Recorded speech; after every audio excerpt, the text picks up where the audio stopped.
Good afternoon, classmates. Good afternoon, sir. My lesson today is laws, policies, and violence, discrimination of members of LGBTQ+. Definition of terms: equal protection requires that all persons or things similarly situated should be treated alike both as to the rights conferred and responsibilities imposed.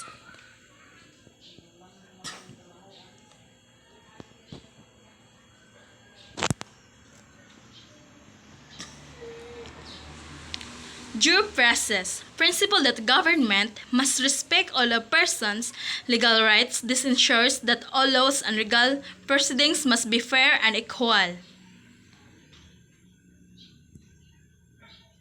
Introduction: the 1987 Philippine Constitution states that the state values the dignity of every human person and guarantees full respect for human rights.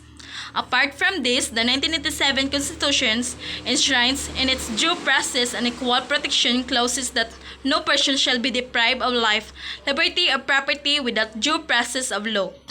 Not shall any person be denied the equal protection of the laws. Article 3, Section 1, 1987 Philippine Constitution.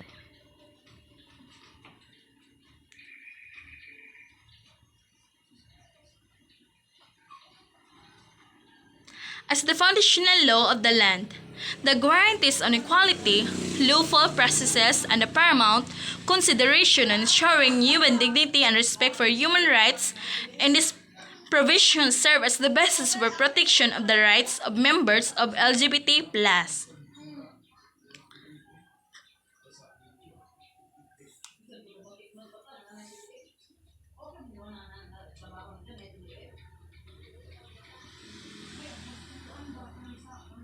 Violence and discrimination. Despite widespread anecdotal evidence of crimes perpetrated against the LGBTQ community in the Philippines, most data on these cases have not undergone official verification and collation. In March 2006, the Transmurder Monitoring Project listed 41 reported cases of transgender people murdered in the country since 2008.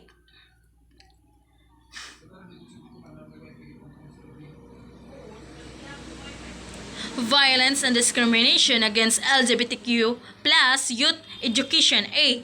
Anti-Bullying Act of 2013, Republic Act 1062-7, Anti-Bullying Act of 2013 includes gender-based bullying is a prohibited and punishable act.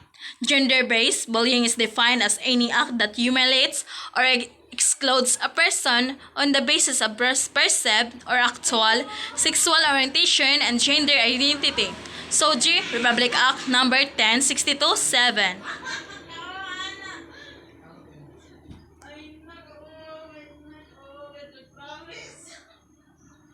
B. Child Protection Policy 2012.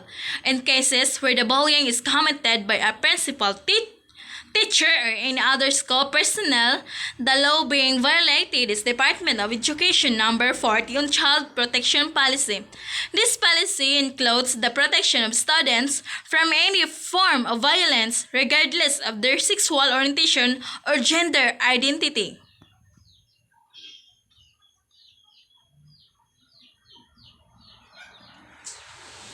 C. Special Protection of Children Against Child Abuse, Exploitation, and Discrimination Act of 1992, Anti-Child Abuse or Republic Act 7610. Parents of children who suffer abuse at the hands of teachers or members of the school's administration violates Republic Act 7610 or the Anti-Child Abuse Act. Such cases can cover instances of physical, psychological injury, or cruelty on the basis of child's SOGI.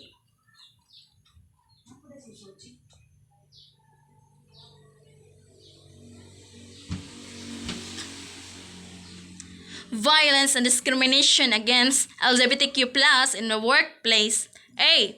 The Labor Code of the Philippines, PD 442.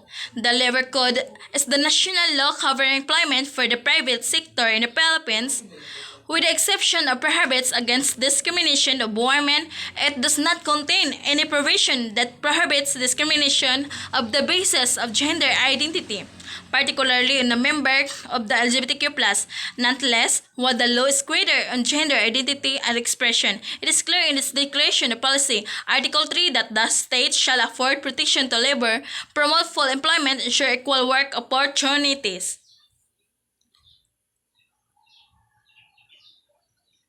B. CSC number 010904, the Civil Service Commission's policy on anti-sexual harassment.